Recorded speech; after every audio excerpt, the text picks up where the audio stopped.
Okay, so for those of you who aren't familiar, Jamie Janover has long been interested in the intersection of science and all things considered philosophical and spiritual. After years of investigating the subject, when he first came across Nassim Haramein, many of whom you will recognize the name of, lecturing at a music festival, the dots connected. He has been delving ever deeper into the world of unified physics and ancient cultures through the lens of Nassim Haramein and other theories ever since, sharing resonant information in multimedia presentations he delivers while on tour as a musician.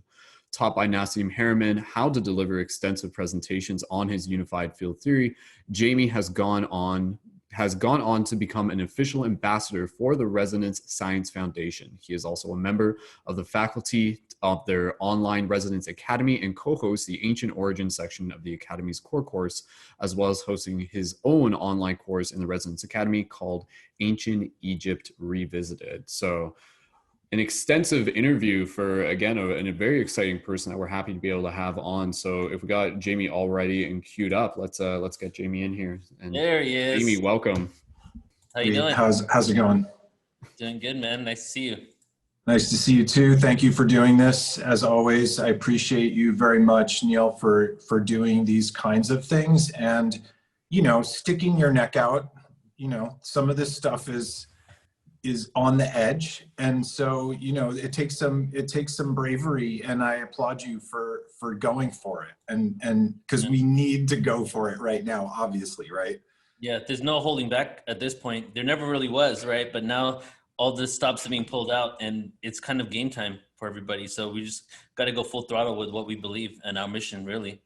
Well, there's a lot of people out there, and they're not all doing what you're doing. So I'm just, again, giving you props for really, you're pushing it farther than most humans in terms of like connecting dots and getting all these folks onto this 5-day long thing. Like, it's not simple. It's not easy. I've done some stuff like this and produced things, and what Neil's doing, you guys, is very ornate and involves a lot of communication very often, multiple times, with every single person and people you don't see. So thank you again, for like including me in this, because it's really an honor, especially like speaking right after Brad, because we were in Peru together, and so just to connect these threads and the places around the world and the timeline, because it's very complex. Stuff is way more complex than we were told in school.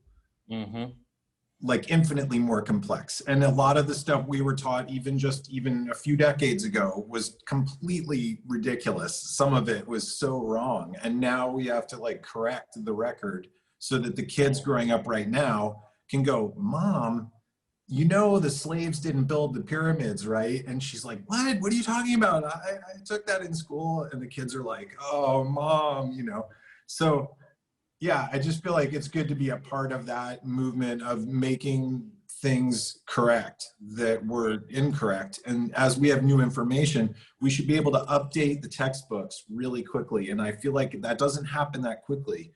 And there shouldn't be textbooks, right? Like we like basically get rid of the old textbooks because we have to update them. And then within a very short amount of time, we're like, oh, we have to update that again. So we could probably just stop chopping down trees at this point and just give the kids the app update that's like, yeah, NASA's got a new update.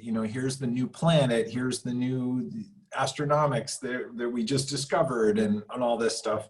So yeah, we operate very inefficiently in the world, because of the way that we handle our resources. Even oil companies, they invest in 30 years loans in order to have pipelines built. So for those 30 years, they don't want to invest in anything that will take away from petrol, right? So we put all of our energy and our focus into wrong places. I know you've been speaking for a while about the origins of humanity and rewriting the textbooks, re-educating the public. Why don't you get into maybe talking about your history a little bit and how you came into this? Because what I truly love about, your information isn't, I love everything you do in Nassim Haramein, but I love the connection you make with ancient sites and structures and how that is advanced, basically quantum physics and geometry that we're only now rediscovering. So maybe you can start off by taking us into that world.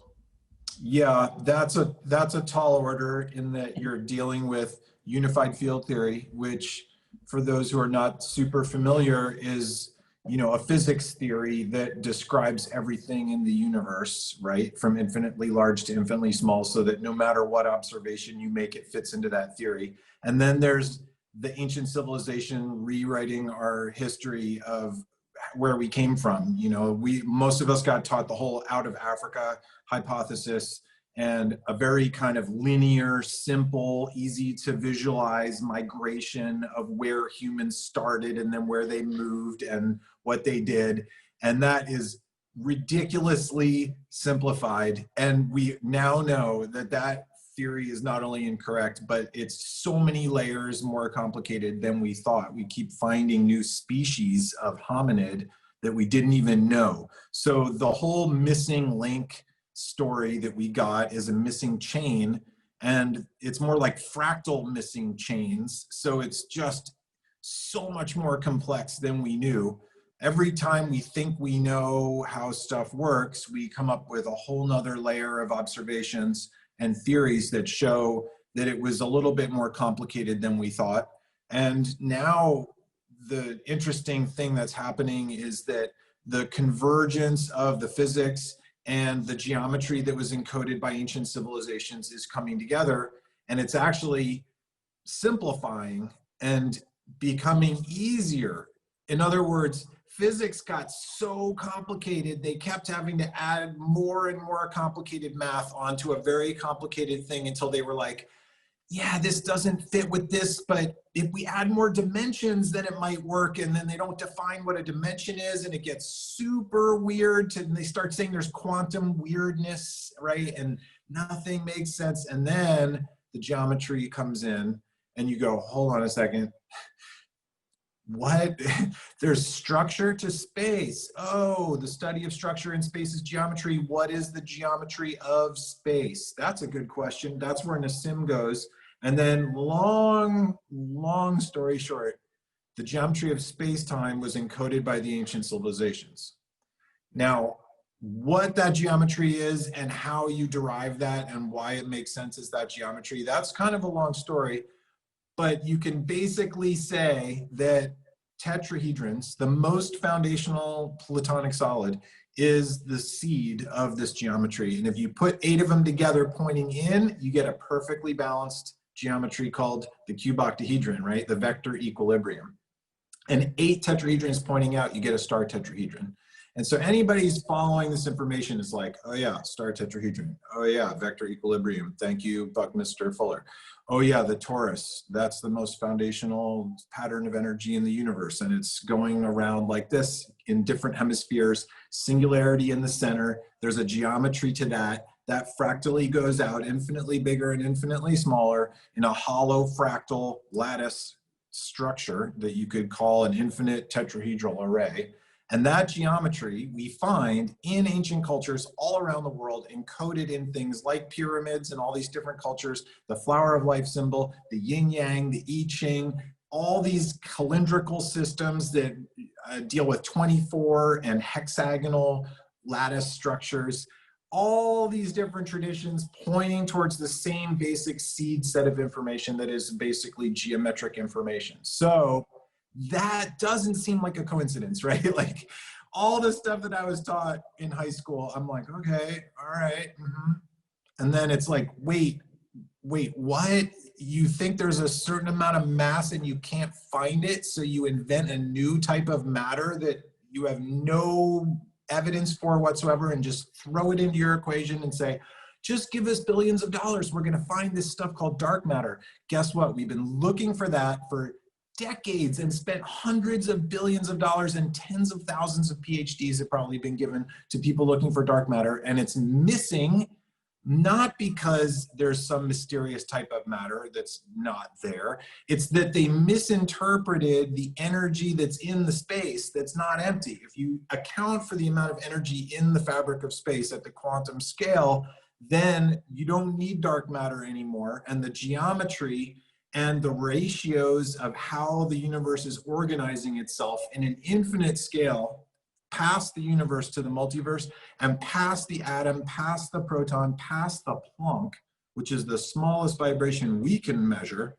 Smaller than that goes infinitely small. All those scales have a very, very specific geometric ratio, and that is this new unified field scaling law that Nassim Haramein is about to publish. It's called, oh my gosh, I hope I can remember this off the top of my head.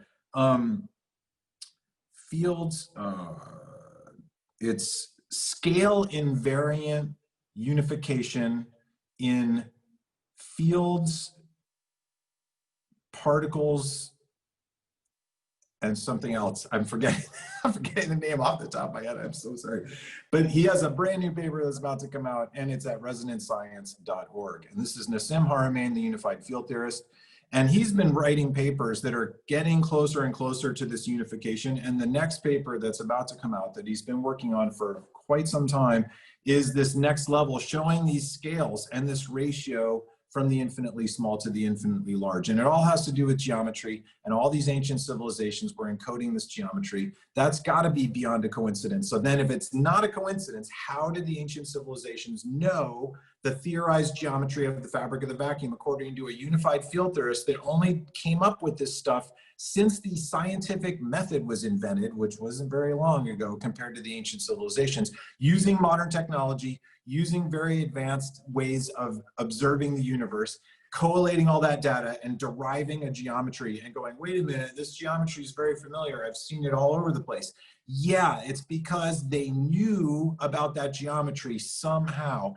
And then that raises the big, big questions, which I'm sure you guys have been talking about over these days, of maybe information came from off of our tetra. It wasn't part of the earth, right? It was extra tetra real information, which is what you would call the extraterrestrial information. So that's a theory, the ancient aliens theory of, yeah, they came down and they were like, okay, what's up? Here's the deal.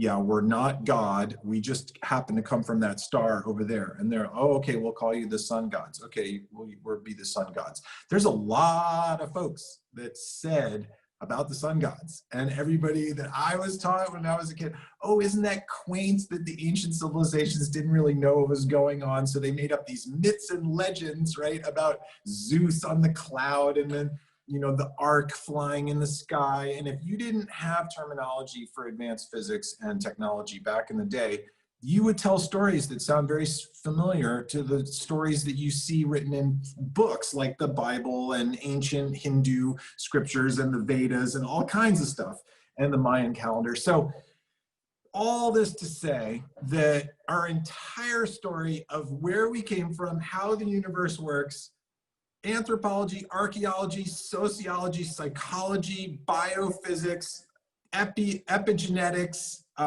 you know, all these studies, all the ologies, if you want, are all having to be rewritten very rapidly because the new information is coming faster and faster as the technology gets better and better. And the more people like us go, blah, blah, blah. Did you find out about what that guy said over there? Because check out. And then somebody goes, no, I didn't see that. Thank you for telling me that. And so that's why I keep telling people like Neil and all the other people that are doing stuff like this, good work, because we need to advance that process of the feedback loop of the information so we can get as resonant and accurate and, you know, perfectly in tune with what's actually going on in the universe so that we can make really good decisions about how to proceed from here. Because so far, we've done some good things and we've done some things that we know are not so good. And so we should stop doing the not so good things right now, like yesterday, and change the way we do business on this planet. And for me, one of the big ones would be how we make energy so that we're not sending particulate into the atmosphere. That would be a nice way to start. And guess what? The good news is that the unified physics that Nassim Haramein and others around the world are writing is pointing towards what we call the unified field. You can see about that in the new Thrive film, for example, which is that the space-time itself is filled with energy. And if we learn how to get the energy out of the space, like we learned how to get electromagnetism out of the space, boy, that was convenient, right? Because I wouldn't be able to talk to you unless we realized there was an invisible field of energy that you can't see unless there's a lightning bolt. And then how are you going to get that into your devices? Boy, that's going to be complicated. Yeah, it was, but we figured it out. Now we're going to learn how to get energy to come right out of space. Instead of having to do combustion and burn stuff, we're going to get energy right from space-time. As soon as we do that, as soon as that is widely available, then there's no more scarcity whatsoever. Then we have unlimited amount of energy, unlimited amount of work or power or whatever you want to call it, which means a whole bunch of people that are literally slaving away right now don't have to slave away anymore. And we can decide how cool can we make everything? How beautiful can we make everything? How great art and music festivals can we do? And it's going to be about how much fun and comfort and love can we have happening, instead of how many resources can I hoard, because I have this misconception that there's a finite amount of energy in an infinite holographic field. That is not very intuitive. So that's why I've been on my own little personal mission to help folks like Nassim Haramein and Robert Edward Grant and Alan Green and all these other folks that are coming up with incredible insights about how the universe works. And it turns out that it's right on and it's super resonant, and that there's evidence for it all over the place. And at the same time, the powers that make the construction that we're in right now is the same big overarching system that ties in to all aspects of society. And what I'm trying to say is the educational system and the hierarchy of who gets what papers published when and how is messy, super messy. So if you don't have a PhD and you're a physicist who writes incredible equations, doesn't matter how good that math is, if you start saying stuff that is perceived by the mainstream to be totally left field, then people are like, oh, I don't know, that guy talks about extraterrestrials, I don't know about that math. And that's not logical either. Take the name off the paper, show the math to the physicist. Does this geometry work out? Because check it out, we can predict, because of this holographic field, you can look at the proton and predict stuff about the universe. You can look at the universe and predict stuff about the proton. And that's what Nassim is doing. He's looking at the proton very closely and how small those little Planck spherical units fit inside there, 10 to the 60 of them inside of a proton. And that ratio is giving him predictions like the temperature of the universe, the background radiation of the universe, the size of the universe. Nassim predicted those radius of the proton in 2012, and only a few months later it was reconfirmed by an accelerator in Switzerland, and it was within the margin of error of the experiment. And he doesn't have a particle accelerator. He was doing this out of theory, out of straight observation, out of straight geometry and ratios. And it has to do with the flower of life, three-dimensional sphere packing. So hold on a second, the ancient civilizations were encoding the geometry of the Planck spherical units that make the proton somehow? That's unbelievable. Like, how did that happen? That's why it's infinitely fascinating to go around the world and be like, wait a second, how did they make, standing there with Brian Forrester and Nassim Haramein and Brad Olson, looking at the stuff in Peru, for example, just being like, there is no way. They had vine ropes and they were pulling the stuff from the top of the mountain down into the valley and back up and building all this stuff, Ollantaytambo and Machu Picchu and all over the place in Sacsayhuaman and Cusco. And then again, of course, the Great Pyramid of Giza, which is such a huge topic that I have an entire online course about it. And then stuff like in Mexico, going to see Teotihuacan and seeing the amount of alignment and the amount of coincidental, complete alignment with Giza and Teotihuacan. The area of the base of the Pyramid of the Sun and the Great Pyramid is only about 3% different. That could be a coincidence. Anything could be a coincidence. But when all these different things all point to the same place, then the chance of it being a coincidence goes way down. So this was my attempt to try to fit a 4-hour presentation into 20 minutes. How was that, Neil?